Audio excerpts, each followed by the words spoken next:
We're live, right? Yeah, we're live. Send me the link so I can All share right. the link. So I threw it in the chat. all right, thanks a lot. Well, good evening. Thanks to the youth, DSA, to the International Committee of the DSA. How important of a time to know what's going on in Haiti. I just returned a few days ago. It's a fierce struggle in Haiti against the dictatorship of Jovenel Moise, against neocolonialism. I've been working closely with the Haitian left, with the Haitian anti-imperialist forces since 1998, when I lived in the Dominican Republic, and I was witness to el anti-Haitianismo, a lot of racism coming from the Dominican military, Dominican police, and the Dominican ruling class.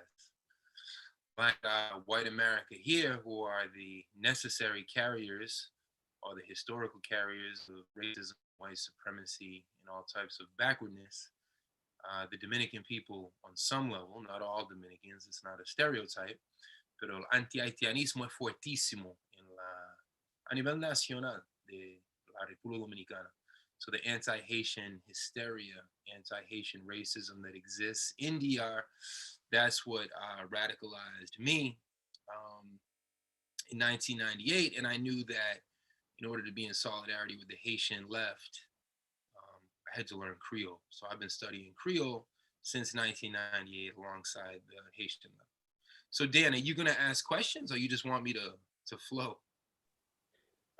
We can ask some questions first. I heard you were going to share some videos at some point. Do you want to do that first, or do you want to do that afterwards? Sure, I can share a few videos. I don't know if you want to welcome everybody. That way I can share the link here. I want to share Yeah. the link. It's going to take me a Uh, second to paste. Welcome to the panel, everybody. We have Professor Danny Shaw. Uh, he's a professor of Latin American Studies and what was the other thing? I'm sorry. Caribbean studies. And Caribbean Studies. Yeah, yeah. He's here to talk to us tonight about situation in Haiti. Uh, President Jovenel Moise has exceeded his term limits, and the Haitians are mounting resistance against him. 100%, 100%. Cool. So yeah, let's go right to, the most important thing that I can do is translate the Haitian voices, give a platform to the Haitian voices. Um, that's, I think, one of the greatest things we can do in solidarity. This is a mass movement. Every national liberation movement has a left wing, a center, a right wing. So this is a multi-tendency movement. You're going to find your socialists, your anti-imperialists, your radicals, your petty bourgeois ideologies in current. So it was interesting to be in the fray. Things right now in Port-au-Prince are dynamic. Um, I didn't see any like journalists on the ground. I think that's one of the big double standards that we should be aware of. If this was Hong Kong, if this was Tibet, if this was the Uyghur people, then MSNBC and CNN would be all over it, along with Fox News and Breitbart, the whole spectrum of the mainstream media. But because it's Haiti, because of ruling class ideology, there's been no coverage. So in my time in Haiti, I didn't see any journalists from the Western media. I saw three Vice journalists, but Vice has a history of engaging in a lot of sensationalism. So I hope Vice was there for the right reasons. I don't know if they put out their product yet, but there's a lot of kidnapping going on. Kidnapping has been used as a political weapon against women leaders, against student leaders, against revolutionary leaders. So I think Vice was looking at the kidnapping. All right, let's get right down to it. I think the first thing we have to establish: Haiti is not a poor country. Haiti is not the poorest country in the Western Hemisphere.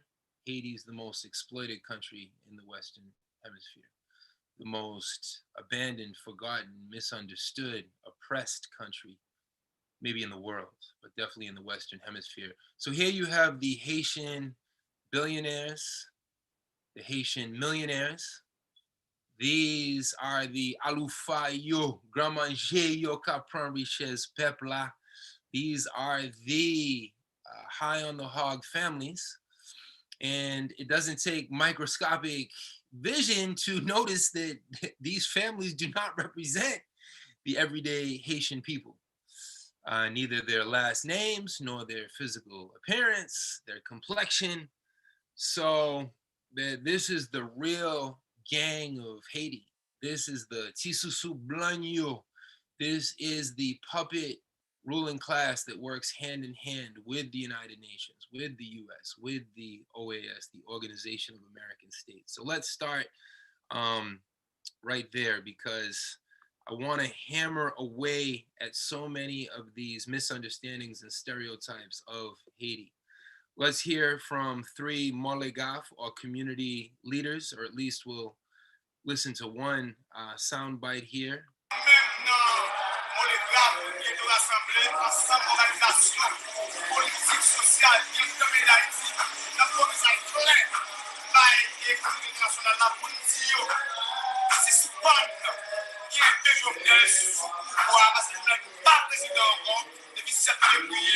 So the three leaders, you can see the subtitles. It's probably small, but I just wanted to give a taste. This hat here, chapeau pie. That hat is symbolic of the peasantry. The Haitian people historically are, say on pep paysan, peasant people. So that hat is a symbol of resistance, of a connection to the land, of that voodooism history. And where that interview occurred, when I was with those three social leaders in Fort Nacional, you could actually hear the voodoo music in the background. And that was a community center for the left, but also a community center, a spiritual community center. So to understand Haiti, you have to understand this deep, deep spirituality that goes back to the enslavement of millions of abducted Africans. And of course, everything they've ever said in Hollywood um, and in the mainstream media about voodoo has been negative. But voodoo is part and parcel of the Haitian people's everyday life. And those three leaders were laying out that the constitutional mandate of Jovenel Moise, of the dictator, ended on February 7th, if he ever had any constitutional mandate, because the elections were extremely corrupt and rigged. When Jovenel Moise won, he dissolved parliament. The 10 senators have not been serving now for 2 years. So there's no legitimacy to Jovenel Moise's reign. So February 7th represented this showdown. But who does Jovenel Moise have on his side? He has the troika of tyranny, to reverse John Bolton's language and Elliot Abrams' language right back on them. Jovenel Moise has the United States, the UN, and the Organization of American States on his side. So the Haitian people understand that it's David versus Goliath. So when they're in the streets, what I could see and what they should be transmitting across the airwaves of the United States is that no matter how big the march was, no matter how small the march was, the police would show up in Tonton Macoute style. The Tonton Macoutes was the Duvaliers police force in the 60s, 70s through the 80s until the 1986 Haitian Second Revolution, the Déchoucage. The police would just show up, the national police, and they would open fire on crowds, bullets, tear gas. To bring it right to the present, a social leader from Molegaf was shot yesterday at approximately 5 p.m. So we've been trying to use social media, despite all the blocks on Facebook. Facebook's virtually worthless, but Facebook's big, from our perspective here in the neo-colonial center. It's tough to reach people on Facebook because of the algorithms and the censorship. Twitter is more effective for us, but in Haiti, the revolution will not be televised. The revolution is on radio. I think radio and WhatsApp, it's number 1 and 2, and then Facebook is as well. So to the extent that we can magnify the Haitian voices and share the Haitian voices over these different platform. So those three social leaders were laying out how Jovenel Moise is a dictator without a constitutional mandate, just to give some context to the constitutional crisis. So Dan, you jump in at any point. If there's questions on the chat, it's tough for me to multitask. I actually got a good question for you straight off the bat. So we're on the topic of Moise. Um, I think in my head, when I heard of a Haitian strawman dictator potentially taking over, my mind went to Duvalier. Does this have the potential to spin into that kind of situation? Yeah, yeah. A lot of people are framing it as exactly that, neo-Duvalierism. That's This is very scary. a neo-Duvalierist leadership. And I often ask the Haitians, here's this country of 11 million people, another 1.5 million in the diaspora, 2 million in the diaspora, Canada, France, Brooklyn, Southern Florida. How is it that with so much talent, and Haitians are a polyglot people, Haitians are bilingual, trilingual, they're polyglots, brilliant people and educated people, people with an incredible historical, sociological understanding of the world, with an expansive worldview. How do you have a Jovenel Moise, who was a banana exporter, Neg Banan, they used to call him? Why is he the dictator? Why is he the quote unquote president? And before him, it was Michel Martelly. Hillary Clinton famously flew to Haiti to rubber stamp Michel Martelly's leadership. So they have these clowns, they have these stooges, very mediocre. Tissu Blanc would be translated as Bende Patria, Bendido, a sellout, and Uncle Tom. And I asked the Haitian people, I would constantly ask these questions, because you ask something, you develop a thesis, you observe, you participate, and then you go again with the thesis. So it's thesis, antithesis, synthesis. You ask more and more people. You want to get a peasant perspective, a women's leadership perspective, the perspective of the diaspora. And over they told me that Jovenel Moise is untalented, he's mediocre, but he does the bidding of the US. He does the bidding of the Bushes, the Bidens, the Trumps. And from the Haitian perspective, there's no real difference. Democrat, Republican, Dixiecrat. In the words of Malcolm X, it's the wolf or it's the fox. Either way, they're hiding their teeth coming up on you. So from the Haitian perspective, all of Kamala Harris and the appearance of change and all the slogans, there's an incredible meme that I think hopefully most people have seen. It's the meme of George Bush dropping bombs, and then Obama dropping bombs, Clinton dropping bombs, Biden dropping bombs, and they all do it with their own slogans. Yes, we can, si se puede. And Biden does it with a Black Lives Matter flag.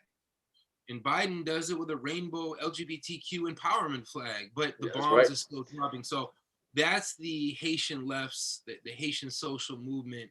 That's their perspective, that what has changed. So I think it's correct to compare to Duvalier. Baby Doc came into power when he was still a teenager in 1971, when Francois Duvalier passed away. For students of Haitian history, this book right here, The Uses of Haiti, I think it's an incredible social history to understand Jean-Bertrand Aristide. Aristide was the Bolivarian Revolution, the pink tide, as we say in English. I'm more of a red tide guy, but we'll say pink tide for this, for purposes of understanding.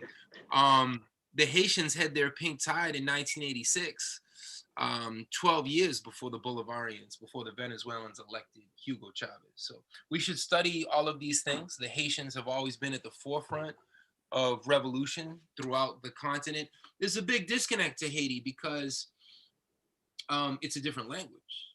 It's a different spiritual view. Not to say that Dominicans don't have gaga, rah, los palos. Of course, every Latino culture has its African spirituality, but perhaps none has been so maligned and misunderstood as voodoo. So even in South America, even in the Caribbean, there's a disconnect to Haiti because most people don't speak Creole.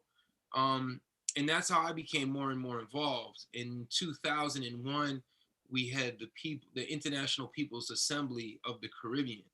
And I was there helping translate for the Haitian delegation and the Cuban delegation, to English, to Creole, to Spanish.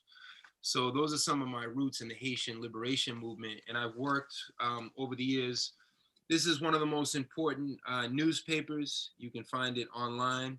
Nowadays, it's not like the old school left where you could go and get your newspaper at a conference or walking downtown through downtown Philadelphia because with COVID and everything. But IT Liberté, Haiti Liberty, this is a trilingual newspaper with Berthany Dupont, Kim Ives. These are anti-imperialists.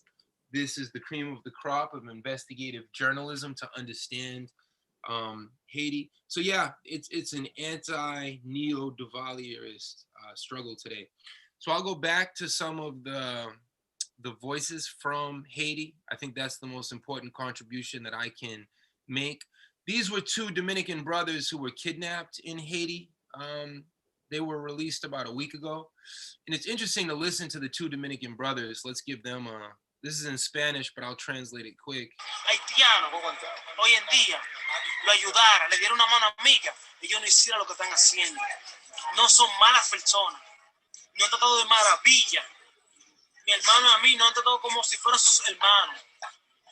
So the two Dominican brothers who were kidnapped, they put out a statement once they were released, and they were saying that we don't blame the kidnappers, we blame the socio-economic situation that's created this culture of kidnapping.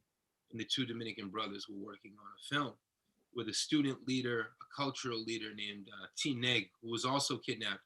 And shamefully, the Dominican media, and I'm not coming at the Dominican people, I'm not coming at the Dominican masses. I'm coming at the Dominican ruling class. I'm coming at the xenophobic, Trump-esque Luis Abinader, otro vendido ahí, who right now, as Haiti goes through this social upheaval, what is the Dominican government doing? They are trying to build a 250-mile wall along the Haitian-Dominican border. How Trump-esque, how xenophobic, how horrific. But to understand the social situation in DR, you have to understand scapegoating and anti-Haitianism, just like the right wing here has used scapegoating to blame Muslims and to blame the gay community and to blame Mexicans and Latinos and immigrants. We should always study the enemy. But if you look at Breitbart any day, Breitbart and Newsmax and all these right wing Fox is now, according to them, center, according to these right wingers. But Fox too, completely anti-immigrant, completely racist, and that's how they control, especially the white working class. And that's a whole debate: can the white working class overcome all of its historic backwardness? So we're in the middle of a battle of ideas. That's how the Haitian leadership framed it. This is a battle of ideas. When people hear about Haiti, they think hellhole, no hope, the word that Trump used that I'm not even going to give credence to. Negativity. Haiti is damned. And in the from the capitalist camp, from the imperialist camp, from the white supremacist camp, they want us to think there's no hope. They want us to think that Haiti is eternally damned. But the leadership in Haiti projects that just as they can exploit us and oppress us and underdevelop us, they talk a lot about the development of underdevelopment. And we should get into non-governmental organizations and the role of NGOs. No country in the world has as many per capita NGOs as Haiti. But what do those NGOs do? We should break that down. The development of underdevelopment can also be overcome. And people's development, people-centered history and development. So the Haitian comrades are full of revolutionary optimism.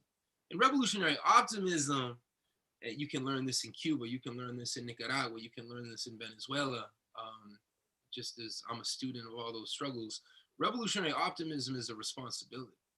Because in the informational war, the enemy who controls the entire superstructure of society, who controls the media, the schools, the religious institutions, the family, they try to convince us all day, every day that in Haiti there's no hope, in Haiti there's no wealth, because that's part of the ruling class thinking, right? The rhetoric. Well, why would the U.S. invade Haiti? Haiti has nothing. Haiti is arid land. Why would, because 25,000 U.S. Marines invaded in 1994. There's a great book everyone should pick up. Stan Goff, an anti-imperialist veteran of that war on Haiti, of that invasion of 25,000 U.S. Marines. I think the cover says it all there. Hideous dream, but Stan Goff does a very good job of breaking down this invasion of Haiti. And then that invasion of Haiti by the US is followed up by back to back to back to back, on and on and on, UN occupations. And shamefully, probably the biggest stain, it's interesting timing. They just announced that all charges against Lula in Brazil have been dropped, which is good news. That's progressive news. We should applaud that, of course. Lula, Dilma Rousseff, they've been victimized. They're survivors of this brutal right-wing assault. But the biggest stain on the Partido dos Trabalhadores, on the PT, Lula's party, they spearheaded the invasion and occupation of Haiti in 2004. Once Jean-Bertrand Aristide, this progressive candidate, all types of contradictions, but for the point of simplification, Aristide was, he was a Salvador Allende, he was a Bernie Sanders, he was an Alexandria Ocasio-Cortez, he was progressive. He was to the left of the ruling class, of course. And that's why the US, along with the international community, and we should never use that term because it's not a community and it's not international.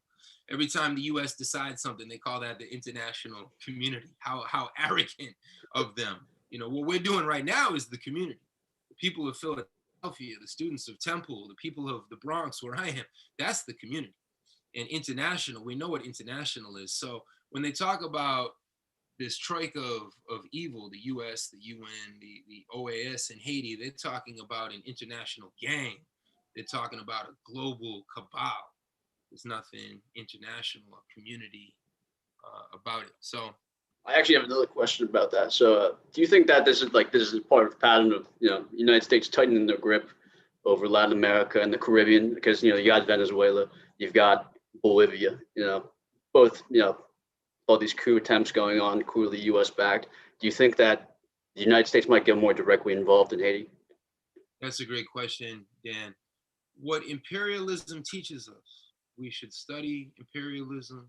Lenin's work in 1915, almost 106 years ago, sets the stage.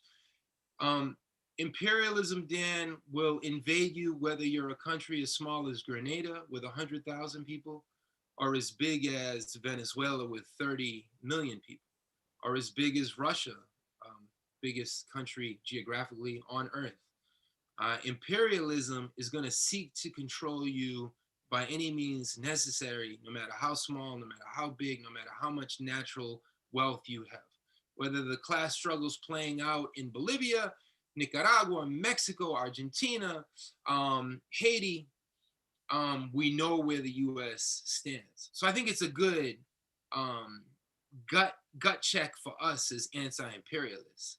If we're standing on the same side of imperialism, there's something wrong with our analysis.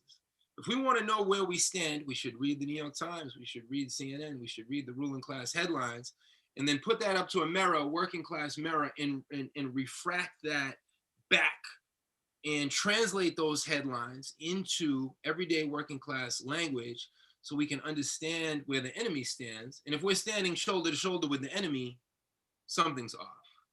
So Fred Hampton talked a lot about this, to put it into plain proletariat English. And Malcolm X has this famous quote where he says, if you're not careful, the mainstream media is going to have you confusing your enemies for your friends and your friends for your enemies.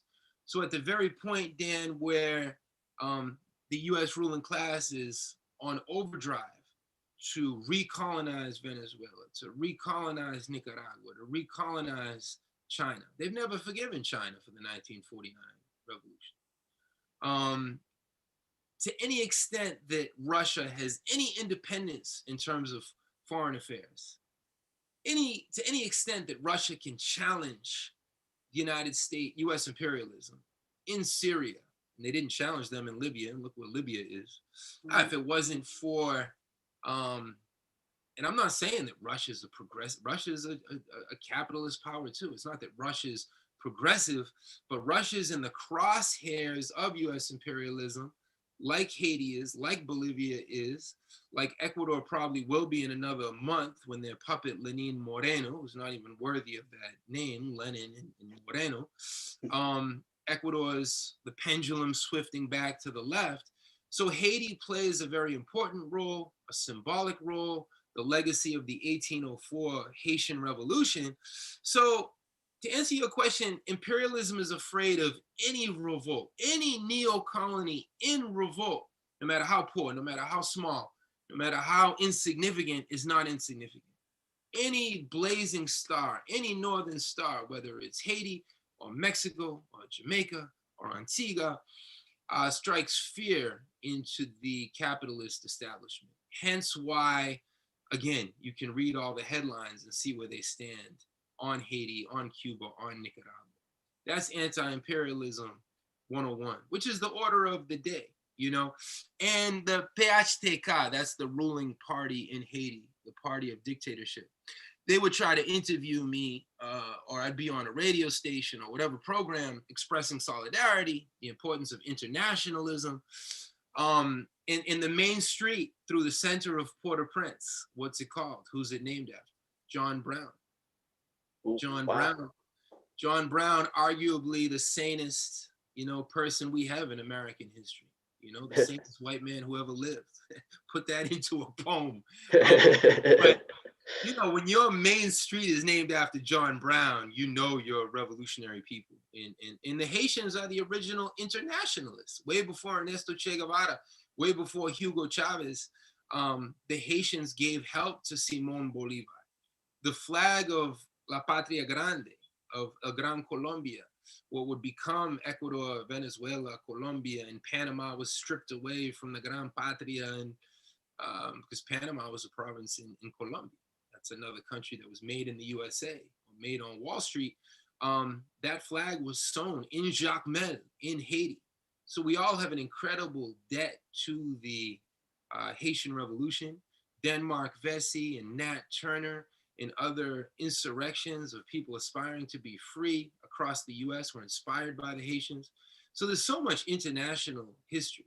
So every time that this is the first time I ever flew into Haiti, because I would always be in the Dominican Republic working with the left in DR, La Fuerza de la Revolución, y el Movimiento Popular Dominicano, and then I would cross the border. So this was the first time, but there were so many blizzards in New York, it was tough to even get out. And then the whole COVID thing, you have to have a test that's within the last 72 hours. So if there's a blizzard and I can't fly, then they don't honor the COVID test, I got to go pay again. It's this huge hustle. And not to be tangential then, but Haiti, no masks, no talk of COVID, no scare of COVID. So far, according to the statistics, there's been about 200 deaths total this past year from COVID. I'm just reporting from the ground. Don't judge me out there. I put on a mask when my Haitian host told me to put on a mask. But in the Quartier Populaire, mpa wear mask, I didn't see any masks. Only when I was if I had to go to like a bank or do some business transaction, which is where it's not 1%, it's 0.0001%, if not more zeros in between. Those people wore masks. So it was an interesting cultural kind of prism to look at things. Yeah. So I'll go back to some images. If you got something, go ahead, or I'll go back to the images. Show some images, but I'm gonna look at another question. Cool. This is a comrade named T. Marxiste. He's an incredible leader. I mean, just look at his eyes. He's talking to all y'all. And he's saying, that's Molegaf. That's the movement for all Haitians for fraternity and equality. And you don't even need to translate that joint. He's saying down with imperialism and up with a whole new system. You don't have to read Creole pour comprendre ça. And police repression, robbed him of an arm. But he's still, he lost a arm in the class struggle, and he's stronger than ever. So he's an incredible mentor. He's roughly my age. This is the Moligaf leadership, and the signs across Port-au-Prince. These are bilingual and trilingual signs because they're speaking to the international community, the real international community, us. They're saying hands off of our democracy. They're saying that the UN and the U.S. ambassador, Sisson and Lalim, represent corruption. Um, this was one of the mass demonstrations that I was at. You know, this is a family affair. There's children in the streets. There's grandparents in the streets. There's women leadership in the streets. And when it's of this mass character, the police will often attack the front or the back because the police are so outnumbered. You can't attack hundreds of thousands, but you can attack thousands. You can attack hundreds. So that's what I witnessed in terms of the bullets and the tear gas. And what the sign says here is, when freedom of press is under attack, then all of democracy is in danger. This was early morning. This was 6 a.m. The sun is rising.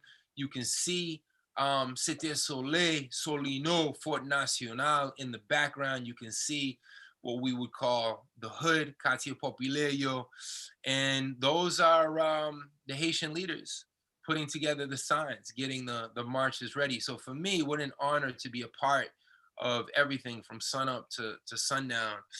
And one of the most important things I can emphasize, and if someone can share this because I don't have access to the YouTube stream, or maybe I can send it to you in the chat, Dan. Yeah, yeah. So put that in the chat. I'll throw it. You can multitask better than me. But it's so important for us to get money to the real leaders, to get resources, solidarity fundraising, solidarity funds, because the NGOs exist. I'll break down the NGOs a little bit, and then there you can post that on the YouTube if you can. People to people GoFundMe to get the money into the hands of the people. And yeah, I'm gonna read the YouTube so I can check out some of these questions. Thanks to everybody who's joining us. Hopefully I'm not moving too quick, but we just kind of jumped into it to try to give voice to the courageous, heroic, valiant, historical Haitian people. In terms of the NGOs, there's just like the nonprofit industrial complex. Hopefully everybody's seen the new Fred Hampton movie. Shout out to Fred Hampton Jr. and Rosa Clemente and Fred Hampton Jr. Fred Hampton's partner Mama Akua. They did a brilliant job. When the state and COINTELPRO murdered, assassinated in 1969, 26 Panther leaders were targeted for execution. 26 Panther leaders, Mark Clark and Bunchy Carter and George Jackson, Jonathan Jackson. 26 FBI was up to no good. Yeah, 26 Panther leaders were assassinated just in 1969. So with one hand, the state assassinates with the right hand. And then with the liberal hand, with the reformist hand, this is how the Haitians formulate it, they come in with the crumbs. They come in with the NGO industrial complex. They come in with the little boys clubs and girls clubs and the YMCA. Not trying to hate on the YMCA. That was the only basketball court that we had in the hood growing up. So that's where I played ball. But y'all get the point. The revolution is more than just, playing ball. So they intentionally provide these scraps. The Haitians call it like if you're drinking a soft drink or a beer. Not that anyone participating drinks beer or alcohol, but if you have like one little sip left and you offer it to somebody, they're like, "Well, I don't want your baba. I don't want your saliva." That's what the Haitians say that imperialism has left for them. That's the metaphor that they use. So they've repressed the movement, the revolutionary movement, the grassroots movement. I have a bunch of books here that I can reference. I'll start with General Sun, my brother, Compère Soleil, mon frère, an incredible book. This was an incredible Haitian revolutionary, a socialist, communist by the name of Jacques Stéphane Alexis. He was murdered when he was only 39 years old, the same age Malcolm X and Martin Luther King were cut down at. He was murdered at the height of the Haitian revolutionary movement against Duvalier and Duvalier's predecessors, who were also puppets. So there was this massive movement in Haiti of socialists, of revolutionaries, of anti-imperialists, of Marxist Leninists, of Maoists, the full gamut. I'm trying to keep it broad because I know people are out there that are like, but Trotsky said this, and Stalin did this. At the left, to the left. What we need is anti-imperialist unity. We don't need to be arguing about 1956 Hungary or 1968 Czechoslovakia. I agree. We should have those discussions, but right now it's solidarity with the Haitian people. And what imperialism did with their underlings is they wiped out the Haitian left. And then they came in with these NGOs. They came in with the missionaries. There's an incredible statistic. Mark Schuller is a great scholar, an anti-imperialist scholar on this issue who follows Haiti. And the numbers are something like at the turn of the century in 1900, there were, don't quote me on this, but y'all get the point. There were 100 or maybe 26 NGOs in the world. Then World War II happened, and there's the Cold War. And the Cold War was never a Cold War. It was a hot war. It was a global class struggle that played out in Angola, that played out in Nicaragua, that played out in Zimbabwe, in Mozambique, and across the world. Kind of like right now, that's what this whole anti-China campaign is. They're afraid that China could have the economic upper hand in Ecuador, in Brazil. That's why every day, every headline, anti-China, anti-China, anti-CCP, anti-communist, because they're afraid of any global rival. So as imperialism cuts down Haitians with one hand, they come in with the NGOs, and by the Cold War era, there's something like 1,500 NGOs. Because the U.S. needed soft power, soft coups. And that's what they've been trying to do in Ecuador right now. They were using this faux indigenous candidate to have a left appeal when the essence was anti-Bolivarian, anti-integrationist, anti-Latin American unity. So I want to quote from this incredible revolutionary writer, Jacques Stefan Alexis. Black humanity is really a strange species, indomitable, secretive, stubborn. Suffering seems to have formed the species from metal.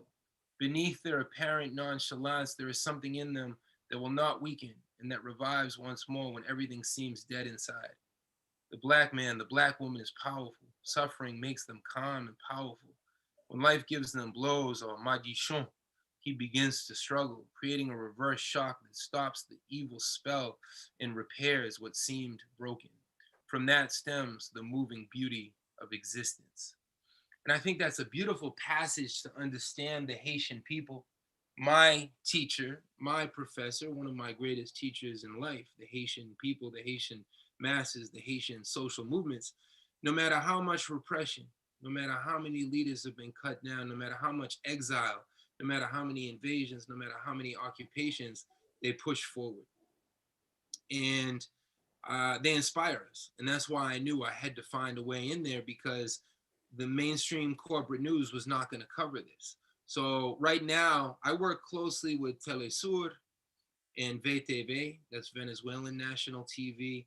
In the Bolivarians, when I say the Bolivarians, I'm talking from Mexico to Argentina, to Santo Domingo, to Cuba, to Puerto Rico, to Haiti, to the South Bronx, to Fordham Road, to Philadelphia, to Boston. It's a continental and hemispheric movement of unity.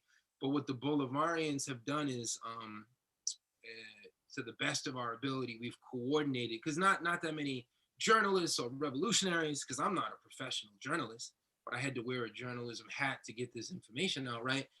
The Bolivarians have tried to send in solidarity journalists and solidarity revolutionaries and activists who are fluent in Creole, so we can get the real news out to Telesur and to Cuban news. So shout out to the Bolivarian Project across the continent who's cared about Haiti when we know here in the US what mainstream outlet, cares about Haiti. So I'll go back to sharing my screen. I have an entire PowerPoint. We could share this. I can share it later on the YouTube link, or we can do a part 2. But people should understand this is an ongoing um, uprising, déchoucage. One of the main factors was not just Jovenel Moise's blatant corruption, mismanagement of funds, but also the Petro-Caribbean Fund. The same way that Hugo Chavez and the Bolivarians sent resources in solidarity with Boston, Chicago, the Bronx, there was this Petro-Caribbean Fund for the Haitian people. So when Hugo Chavez was in Port-au-Prince, there's an incredible statue to Hugo Chavez in Port-au-Prince. I'm surprised the dictatorship hasn't knocked it down. But ever since the Petro-Caribbean funds were stolen, the Haitian people have been in the street. So we have to see um, the street actions now, the street mobilizations in this context. It's in the continuum of Haitian resistance. These are the Tonton Makuts, or the Police Nationale. Senexayo qui se vagabonyo yi. These are the troops that show up. No license plate, no ID. Completely, they wear masks, and it's not for COVID. I can tell you that. And they just show up. And I thought, me with my little white privilege, or my big white privilege, I thought I could get up close shots of them firing on the people. I had everything whizzing by my head, and I was on the run too. And let's just say I couldn't keep up with the Haitian people, but here we are. So, and these are soldiers and police trained by the U.S., our tax dollars, and many of them have been trained in Miami. Would you call the secret police? Yeah, exactly.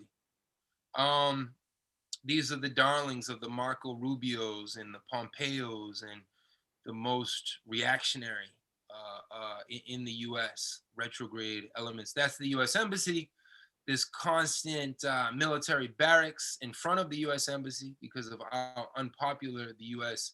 Embassy is. At the same time, that because of imperialism, when you tell people your money is worth 1/75th of the imperialist money, the supremacy of the dollar, one US dollar is worth 75 Haitian goods. It's worth 59 Dominican pesos. So it doesn't matter how many walls you build. People are going to migrate towards the stolen gold and the stolen coffee and the stolen, right now, Coca-Cola and Stevia have a huge operation, and peanut companies have a huge operation in Haiti. So it's amazing, despite this massive upheaval, the capitalists continue to suck Haiti dry. You have this wide network of sweatshops. Of course, they call it zone franche, free trade zones, when there's nothing free about it. All these euphemisms, free trade. Free trade for who? That's free foxes running among free hens, consuming. We know who does the consuming and who does the self-defense in that metaphor. So back to the PowerPoint for a second, but I wanted you to see the U.S. Embassy in the way that it's protected. And at the same time that every day thousands and thousands of Haitians line up with this dream, to quote Juan Luis Guerra, one of the great merengueros from the Dominican Republic, they line up buscando una visa para un sueño. They're signing up for that dream visa, because if you can get out of Haiti and somehow make it to Miami, TIT, Little Haiti in Miami, or the Flatbush, then you have some type of chance in life. Because in Haiti, the economic conditions are very, very difficult. So, and you already saw this one image. That's another image. That's Ricardo Boucher. He's a poet. He has a whole project. And you don't need to, y'all can read that. I don't need to translate that. Long live the International Proletarian Revolution. And that's in the alleyways, or the corridoio under Quartier Populaire. That's in the hood. Those are the alleyways. And they have a whole project called Poetry, the People, and Revolution. So what they use is spray paint to put out anti-imperialist and anti-ruling class messages, similar to the history of spray paint in this country. Graffiti in the 1980s was a weapon of the masses. It was the CNN of the hood, to quote Chuck D from Public Enemy, who said that hip hop was the CNN of the hood. So Dan, you interrupt me, or I'll keep going. You interrupt. We do have some questions in the chat. I could read them to you. All right. So Owen asks, Danny, I've been reading a lot about the Mulligaff on your Twitter and elsewhere. Could you describe this group's background and what they represent? Yeah, Molegaaf is similar to like the 1960s and the 70s. We mentioned the Panthers, the American Indian movement, the Brown Berets, the Young Lords. Molegaaf is one expression of that. It's an organization that I've known for a long time and worked with. I think it's important to support all Haitian resistance. It's in the Haitian national liberation struggle. They'll work out their own contradictions. Every liberation struggle is going to have their contradictions. There's going to be different ideologies vying for power. You're going to have the more privileged elements. You're going to have elements that are slightly connected to NGOs or more progressive NGOs. Can an NGO be progressive? I throw that out rhetorically for you all to reflect on. So Malegaf is that grassroots organization. They work closely with PAPDA, Platform for Alternative Development. Look up PAPDA. And they work with Via Campesina, based in Nicaragua and Brazil. And people feel free to put this in the chat because I can't multitask. But if I say something quick and you want others to know it, put it there in the chat. But what Via Campesina, that's peasant unity across the hemisphere, what they've done is they've set up a school, a cadre formation school, ideological school, a historical school. It's called L'École Charmai Perat. Charmai Perat was the leader during the US occupation from 1915 to 1934. Charmai Perat was this resistance figure who organized a peasant army of 15,000 guerrillas, a guerrilla army of 15,000 peasant soldiers, a people's army against the US occupation of Haiti. Because the US, they tried to restore basically slavery in the Covey system to Haiti and forced labor. So Malegaf stands upon that legacy. But there's so many other organizations that we can go through. It just felt like in terms of solidarity fundraising, how could I organize with so many different groups? So I started off with that group because that was the group that was in the hood, came from the hood, organic intellectuals, to go back to Antonio Gramsci's definition. These were the most downtrodden, the most self-sacrificing, but they had this incredible command of Haitian history, of Latin American history. They were often trilingual. They had done everything. So to me, they typified the Haitian national liberation struggle. So that's Molegaf, and they send their youth militants, their rank and file, to this national school, which is in Mouvement Paysan Papaye. It's in Inge. Inge is outside of Port-au-Prince in the countryside. And I think that school is an amazing tool, and that incredible solidarity coming from Venezuela and Nicaragua and the Movimiento Sin Terra, the movement of the landless in Brazil, to send journalists, to send resources, to set up a school so that Haitians don't feel abandoned. So that's a snapshot of Molegaf. And I've been trying to feature their voices because y'all don't need to hear it from me. I'm merely trying to translate into different languages what Molegaf stands for. We can go to another question here. Jack asks, what can we do here as young organizers to assist with the liberation of the Haitian people? Yeah, Are there a preferred method of resistance or way to bring attention to the crises? great question, Jack. Thank you for participating. Everyone share the link. Tomorrow in class, when I came back from Haiti, I told my students, like, sorry, I couldn't be on Zoom last week, but the purpose is not to interpret the world. The purpose is to transform the world, to change the world, right? So tell your professors, yo, we need a break from whatever John Locke in the second treatise and whatever. Let's learn about Haiti. So share this YouTube link and share the social media. I always tell my students, y'all outnumber me 30-1. In some classes, 50-1. So if students unite, y'all have the power. If you don't agree with your curriculum, get a petition going. Get those signatures. If they're teaching you some whitewashed BS, like I know they are at a lot of schools across this country, y'all have the ultimate say because y'all pay their salaries and stuff. And I'm not saying the professors are the enemy. I'm not trying to go all cultural revolution 19. That's a separate. Solidarity, guys. Solidarity. All I'm trying to say is anti-imperialism. Don't ever allow your schooling to interfere with your education. So I think popular education, Jack, 101 anti-imperialism, organize study groups, find different organizers, find the revolutionary organizations, invite guest speakers, study all these books that we're talking about, go back and have these historical debates. So popular education, number one. I think for our families, this is more difficult when our families come from liberal or conservative backgrounds. Like, our families see CNN and there's another hurricane in Haiti and boom, Red Cross and boom, all these NGOs and Wyclef, and shame on them because most of that money never gets to the Haitian people. So make sure that it's solidarity donations, not just blind throwing money to the wind. And that's why Dan posted the solidarity fundraising there in the chat to share with everybody.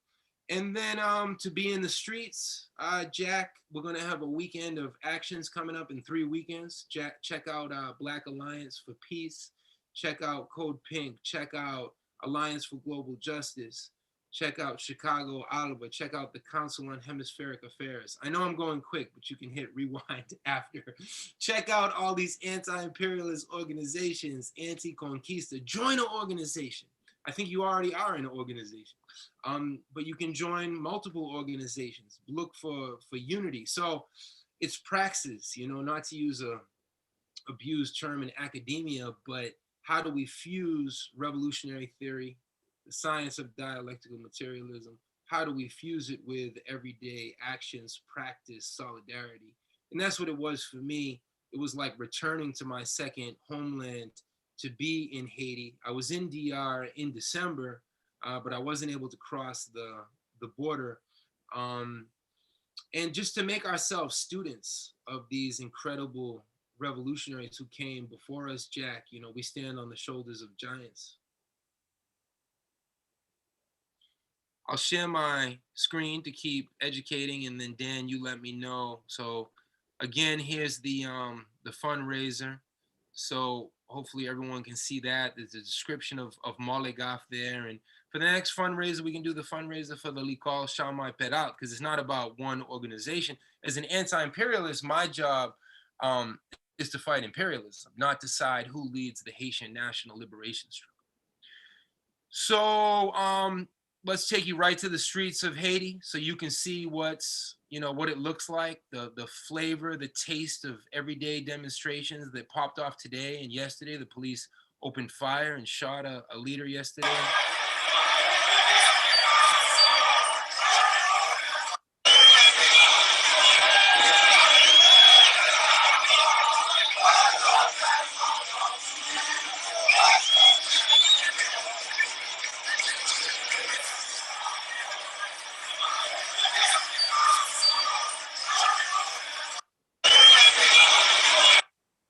So, to try to send those images from Haiti, like internet, is just very difficult. And the same thing happens to me every time I'm in blockaded Cuba and blockaded Venezuela. There's things we take for granted, but trying to get those images out was very, very difficult.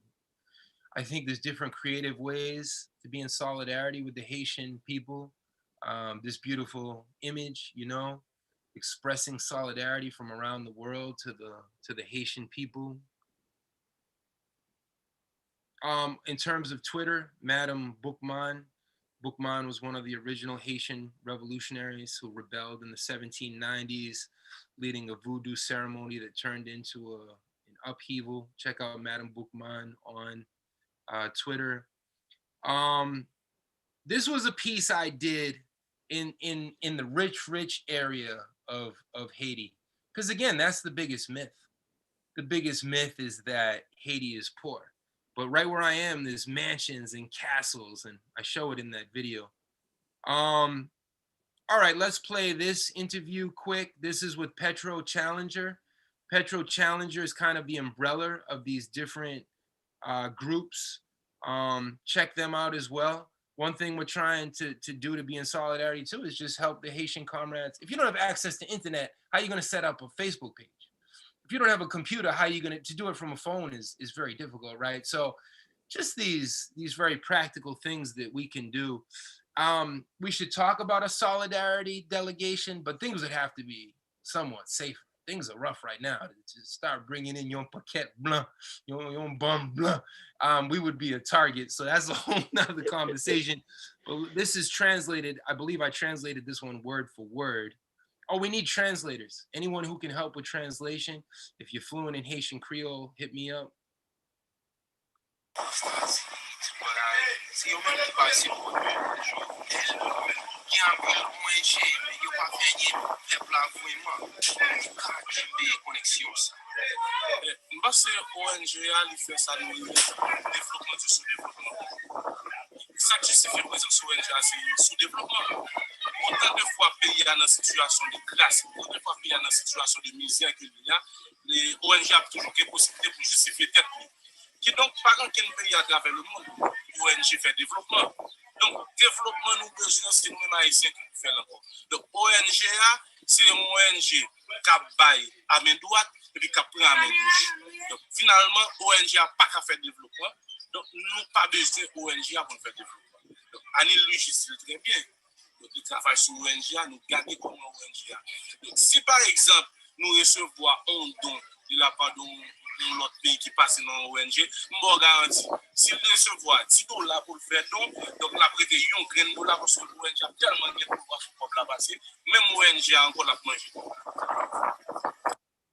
So there you have a good breakdown of how the ONG structure works.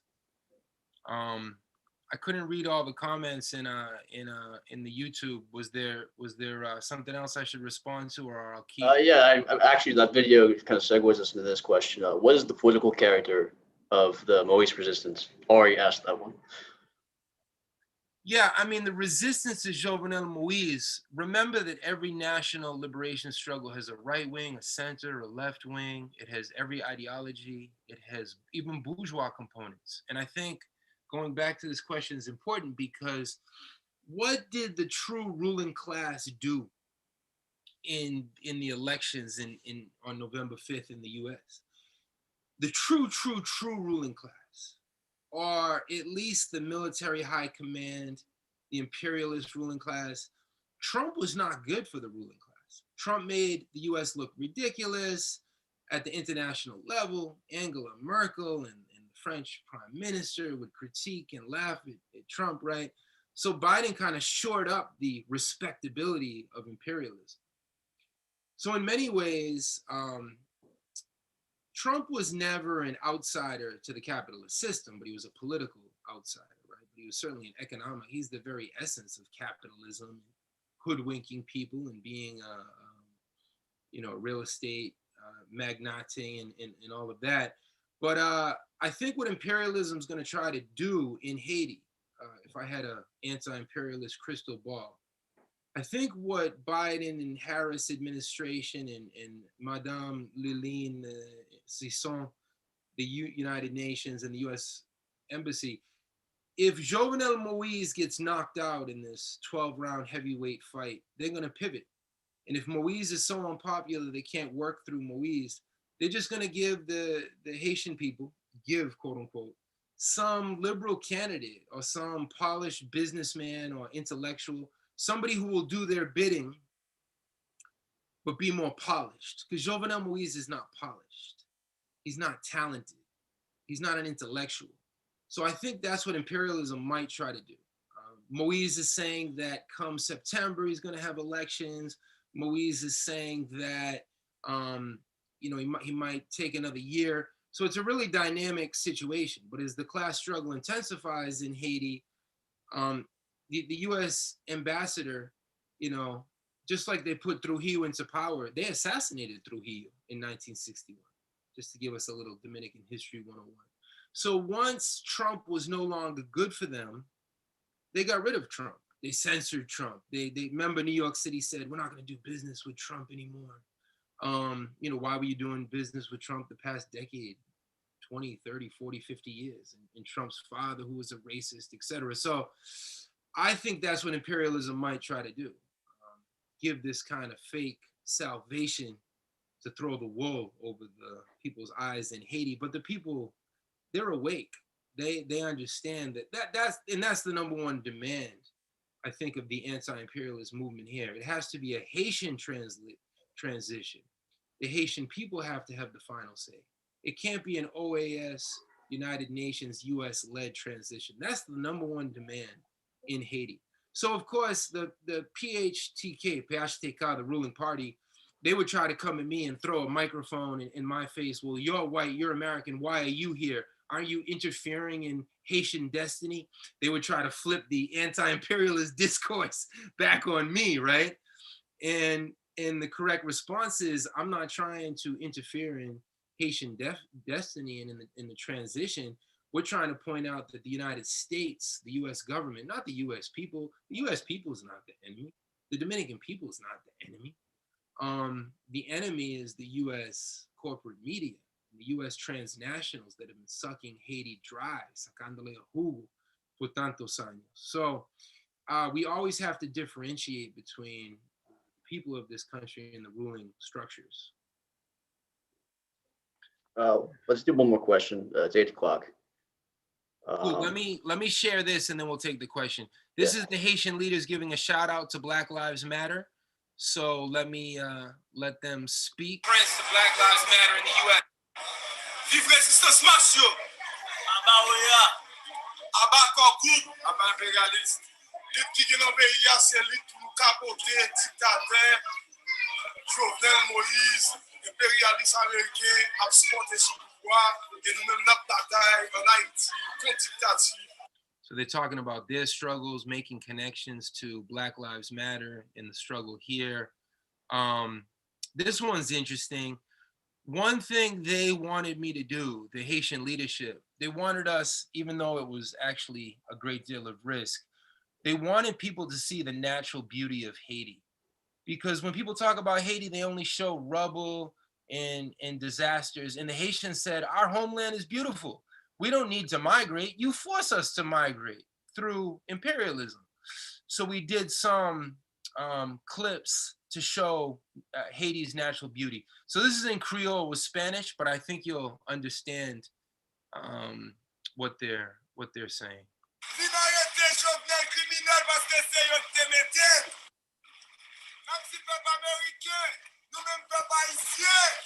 Nous pas impérialistes corrompus, minorité Jovenel criminel parce que c'est eux qui te mettaient.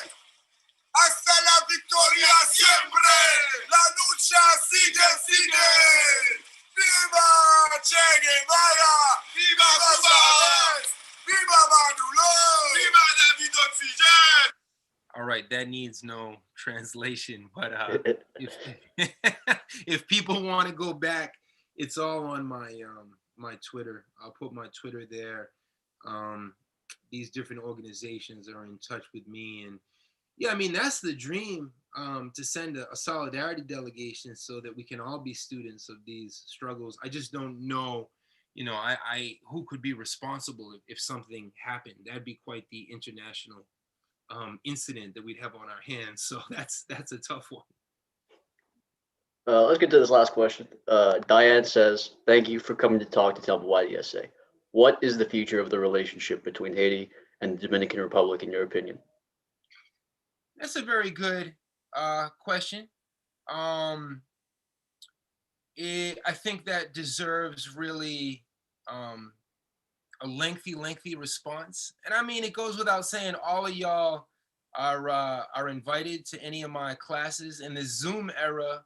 I'm just multitasking. Updates here on Haiti. I'm just sharing my Twitter. Updates here on Haiti. My forgiveness. It's Diana, right? Diana? Did I get the name right? Who asked that question? Diana? Diana? Diane. Diane. I Dominicanized her name. So in the Zoom era, right? If any of y'all, first of all, one of y'all has to be a guest speaker because we need to organize my students too. So Youth DSA is invited, Y'all can Yeah, return we to gotta get to Haiti. radicalizing. Exactly, you got to radicalize the students, and they want to learn about your struggles at Temple, and that you can hear about the struggles at the City University of New York. So the question of Dominican and Haitian solidarity and unity, this deserves really an entire course of study. Entire books have been written on it. Um, uh, I think the Dominican left is doing what they can. They're in solidarity with the Haitian people. I want them to do more. This is a question close to my heart because I've lived in the Dominican Republic for so long. I have Dominican family. My son Ernesto Rafael, who's right there in the kitchen, is Dominican.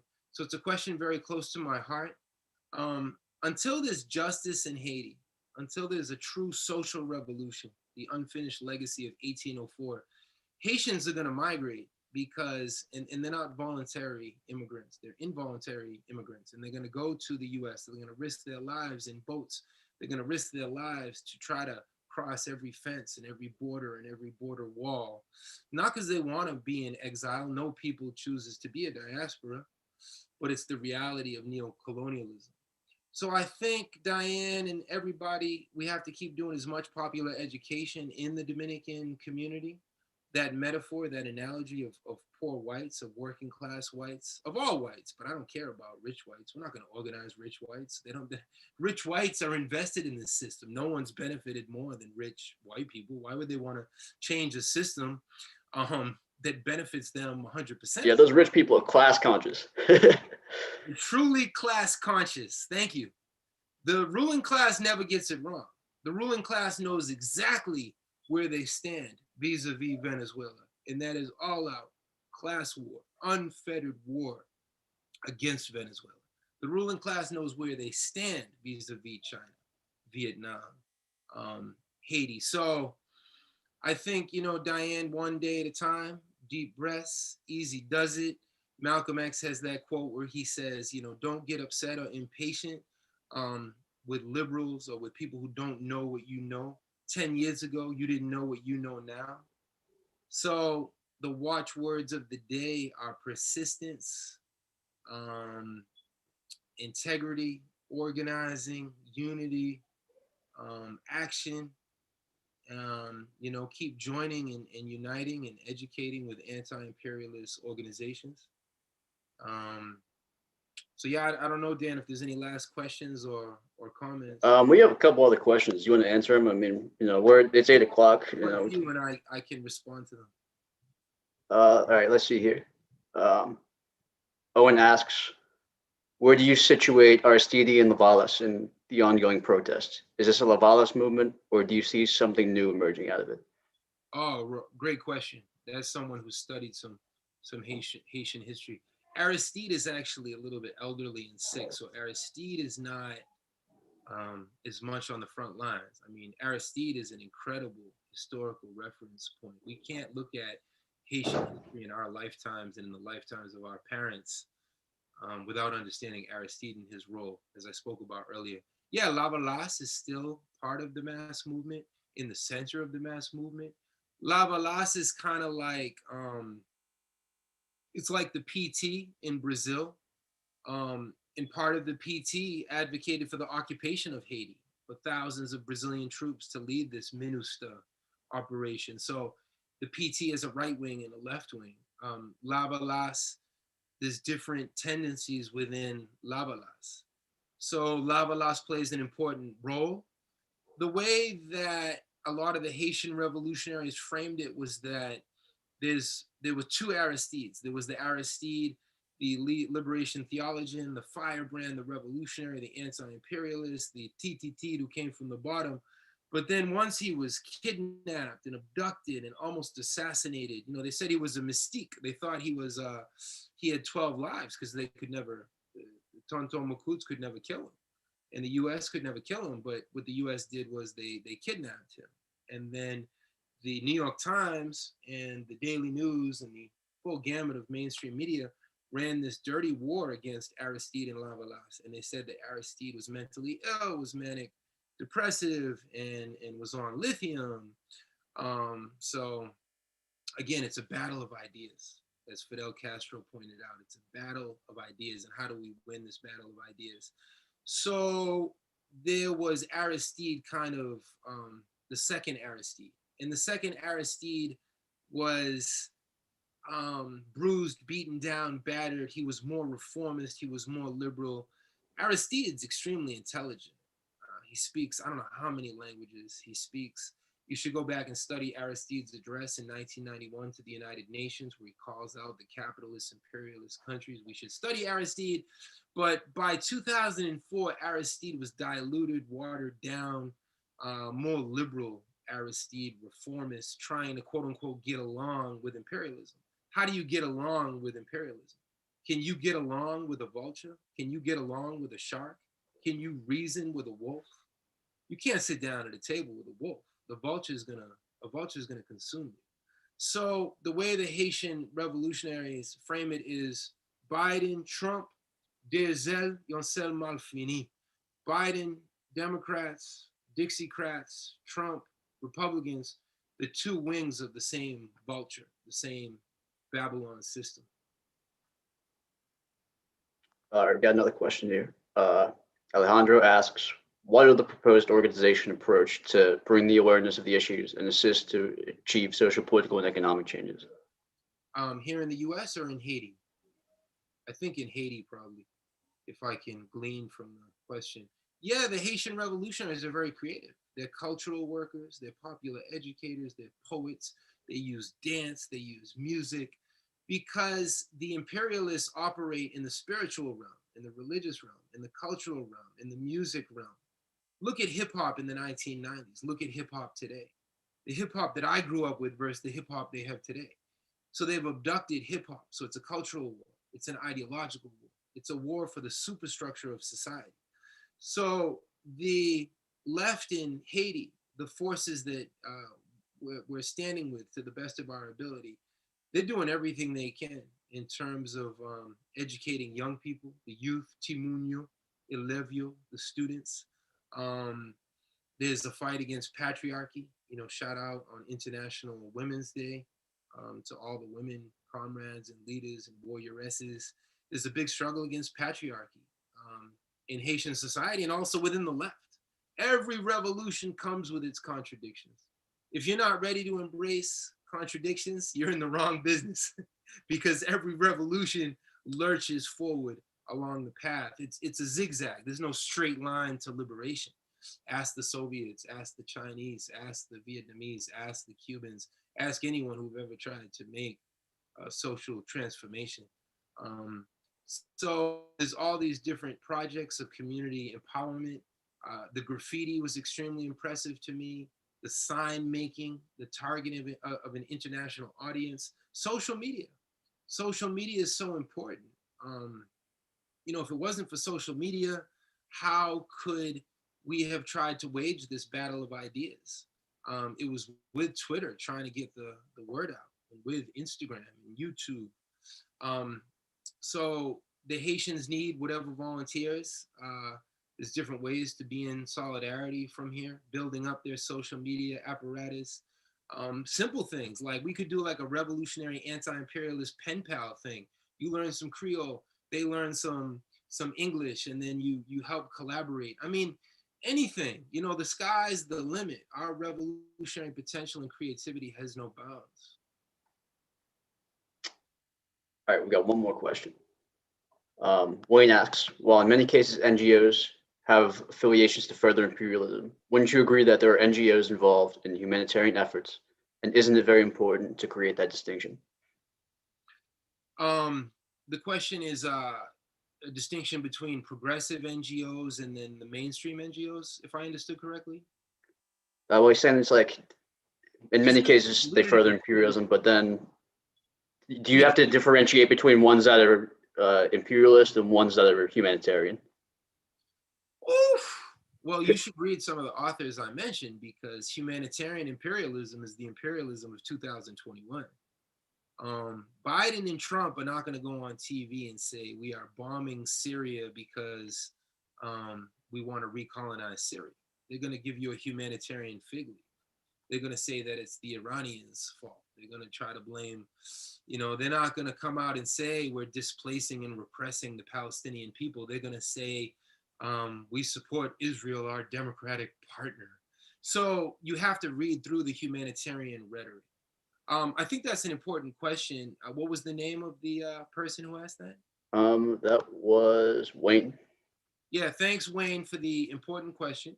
I don't want to generalize, but I do want to recognize that the humanitarian industrial complex, the NGO complex, um, you could have extremely open minded, sincere people. Like if I denounce the Mormons or the missionaries, Haiti doesn't need missionaries. Haitians have their own spiritual legacy. Imagine if Haitians were here with voodoo going to Utah trying to convince little Mormons who are 8 years old to be voodooizanyo. I mean, that's how, Dan can't help but just laugh because it's so absurd. When we take these double standards, this double hypocritical morality, to quote Malcolm X, there's no democracy, this is a hypocrisy.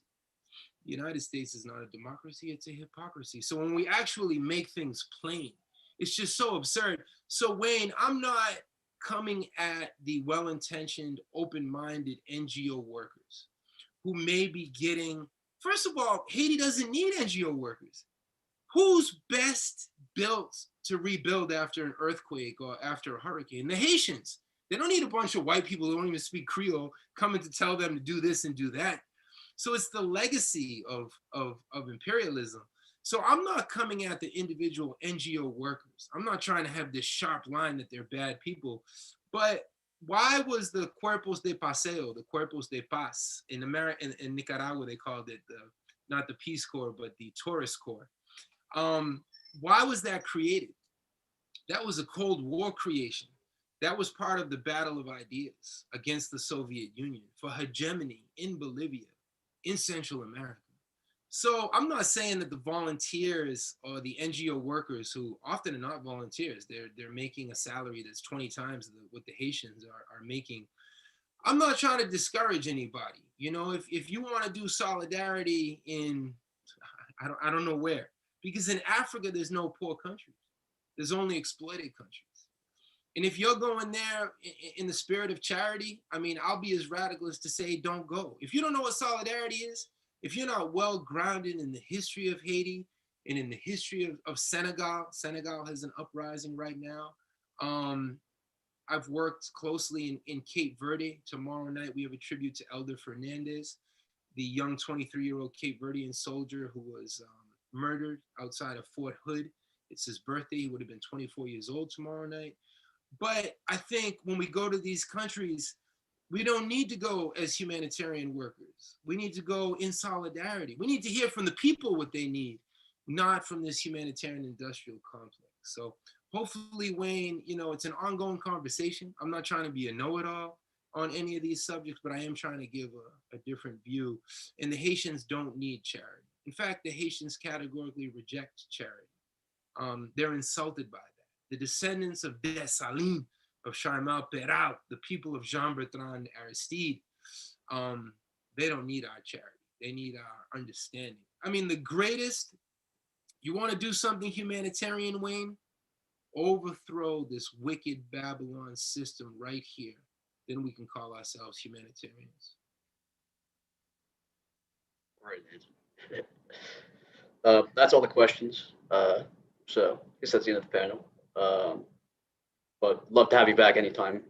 Yeah, great job, Dan. And everyone check out, I put my Twitter so we can stay in touch. Send me updates. I know Temple has a long student history of struggle and solidarity with North Philadelphia. Hope I don't get my Philly neighborhoods confused. People will be cursing me out on the on the YouTube channel. Y'all are struggling against gentrification, and yeah, every day we should be better anti-imperialists and better students of internationalism. Check out the Solidarity fundraiser there. It's all in the chat. I can share more documentaries because the chat right now is internal because it's live, but I'll also put the links once it's not live so everyone can check it out. So thanks for the invite, Dan, and to the youth DSA.